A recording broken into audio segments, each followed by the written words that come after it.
Burgut bilan tulki. Ezop. Burgut bilan tulki do'st tutinishdi va qo'shni bo'lib yashashga ahd qilishdi. Burgut azim tub daraxtning uchiga uya qurdi. Tulki esa shu daraxt tagida butalar orasida bolaladi. Oradan bir qancha vaqt o'tgach, tulki ovga chiqdi.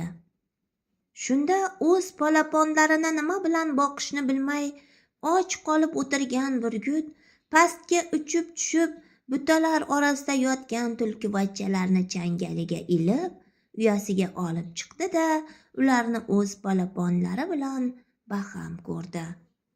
Mana tulki iniga qaytib keldi.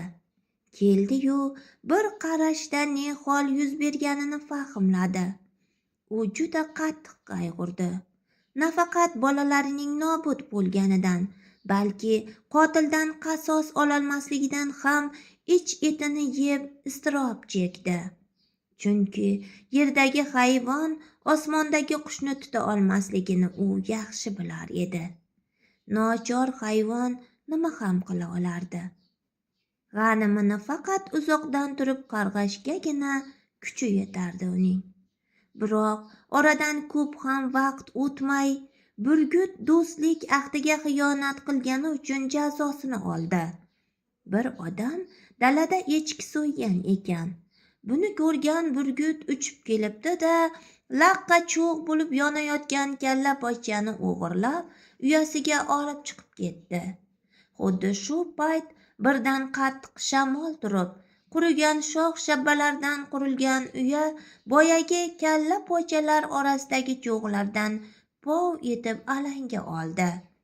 Hali uchishni o'rganmagan temirqanot polaponlar kabob bo'lib yerga tushdi. Shunda tulki yugurib kelib, burgutning ko'zi oldida uning polaponlarini yamlamay yutib yubordi. Masaldan hissa shuki, do'stlikka xiyonat qilgan odam dili og'rigan do'stining qasosidan qutulib qolgan taqdirda ham Yaratganning qahridan qochib qutula olmagay. Masal axloqiy mazmunni kinoyaviy obrazlar orqali aks ettiradigan kichik badiiy asardir. Masalda inson xarakteriga xos xususiyatlar kinoyaviy obrazlar, hayvonlar, jonivorlar va o'simliklar dunyosiga ko'chiriladi. Ko'pincha masalning kirish qismida, ba'zan esa oxirida qissadan hissa, ya'ni ibratli xulosa chiqariladi.